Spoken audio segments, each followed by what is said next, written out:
আমার আজকের রেসিপি রুই মাছের রসা।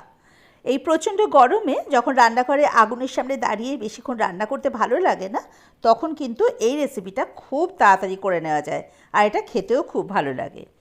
তো এর জন্য আমি নিয়েছি 500 গ্রাম রুই মাছ, যেটা আমি নুন হলুদ মাখিয়ে রেখে দিয়েছি।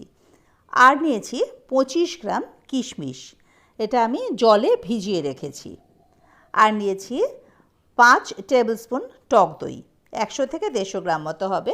এটা কিন্তু আমি খুব ভালোভাবে ফেটিয়ে নেব। আর নিয়েছি হাফ টিস্পুন আদা বাটা, 1 টিস্পুন গরম মশলার গুঁড়ো, 1 টিস্পুন কাশ্মীরি লঙ্কার গুঁড়ো, এছাড়া থাকছে ঘি আর কাঁচা লঙ্কা, নুন হলুদ মিষ্টি তো আছেই। এবার আমি দইটাকে খুব ভালোভাবে ফেটিয়ে এর মধ্যে ওই আদা বাটা আর কাশ্মীরি লঙ্কার গুঁড়োটা দিয়ে খুব ভালোভাবে মিশিয়ে রেখে দেব। এবার ওভেনে কড়াই বসিয়ে তাতে দিলাম 4 টেবিল স্পুন মতো সর্ষের তেল। তেলটা যখন গরম হয়ে যাবে তখন ফ্লেমটাকে মিডিয়ামে করে আমি আগে থেকে নুন হলুদ মাখিয়ে রাখা মাছগুলো এই তেলের মধ্যে দিয়ে দেব। আমি রুই মাছ নিয়েছি, আপনারা কাতলা মাছ দিয়েও কিন্তু এটা করতে পারেন। মাছগুলো হালকা লাল করে ভেজে নেব। 30 সেকেন্ড মতো রাখলেই মাছের একটা পিঠ হালকা লাল ভাজা হয়ে যাবে। এবার আমরা মাছগুলোকে উল্টে দেব। এক পিঠ ভাজা হয়ে গেছে আমাদের, অপর পিঠটাও এরকম হালকা লাল করেই ভেজে নেব। একদম হালকা লাল হবে, কিন্তু এটা কড়া ভাজা একেবারেই হবে না। তো মাছগুলো আমাদের ভাজা হয়ে গেছে। এবারে মাছগুলো আমরা একটা পাত্রে তুলে রেখে দেব। আবার বলছি, মাছগুলো কিন্তু একদম হালকা ভাজা হবে, এগুলো কিন্তু একদমই কড়া ভাজা হবে না, তাহলে রান্নার যে টেস্টটা সেটাই কিন্তু আসবে না। তো মাছগুলো আমি তুলে রেখে দিলাম। এই যে এবারে কড়াইতে যে অবশিষ্ট তেল রয়েছে তাতে আমি দইয়ের যে মিশ্রণটা করে রেখেছিলাম সেটা দিয়ে দেব। এই সময় কিন্তু ফ্লেমটা একদম লোতে রাখবো, না হলে কিন্তু দইয়েরটা কেটে যাওয়ার সম্ভাবনা খুব বেশি।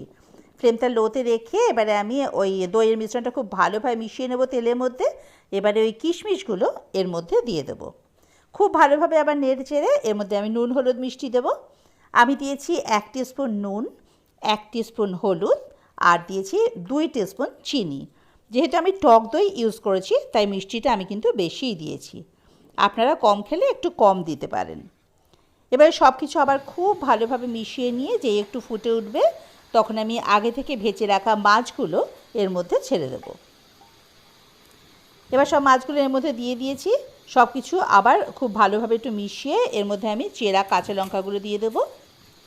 আপনারা যদি ঝাল বেশি খান তাহলে বেশি পরিমাণে লঙ্কা ব্যবহার করবেন। এবারে এটাতে আমি যেই বাটির মধ্যে মাছগুলো ভেজে রেখেছিলাম তা সেখানে তো মাছের তেল আছে, মাছ ভাজা তেল, ওর মধ্যে আমি জল নিয়ে 1.5 কাপ মতো জল এর মধ্যে দিয়ে দিলাম। আপনারা ঝোল বেশি খেলে আরও বেশি জল দেবেন। আর যেই বাটিটার মধ্যে দইয়ের মিশ্রণ রেখেছিলাম ওর মধ্যে আমি 1 চামচ আটা একটু জলে গুলে এই ঝোলের মধ্যে দিয়ে দেব। আর দিলাম গরম মশলা। এবারে সব কিছু আবার একটু ভালোভাবে নেড়ে চেড়ে মিনিট খানেকের জন্য ঢাকা দিয়ে মিডিয়াম ফ্লেমে রেখে দেব, যাতে মাছগুলো সেদ্ধ হয়ে যায়। আমি এখানে 1 চামচ আটা ব্যবহার করেছি, কারণ এখানে কোনো মশলা নেই, তো তাই আটাটা গুলে দিলে এই ঝোলটা একদম ট্যালট্যালে হয়ে যায় না, একটা ঝোলের টেক্সচারটা সুন্দর লাগে দেখতে আর কি, সেই জন্য। তো যাই হোক, মিনিট খানেক পর ঢাকা খুলে দিলে আমাদের মাছগুলো কিন্তু সেদ্ধ হয়ে গেছে খুব ভালোভাবে, আর ঝোলটাও ফুটে উঠেছে।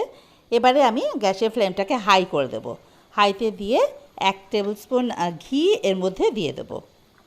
দিয়ে এবারে গ্যাস এই কিছুক্ষণ ফুটিয়ে কয়েক সেকেন্ড মাত্র ফ্লেমটাকে আমি একদম অফ করে দিয়ে চাপা ঢাকা দিয়ে রেখে দেবো স্ট্যান্ডিং টাইমে মিনিট খানেকের জন্য।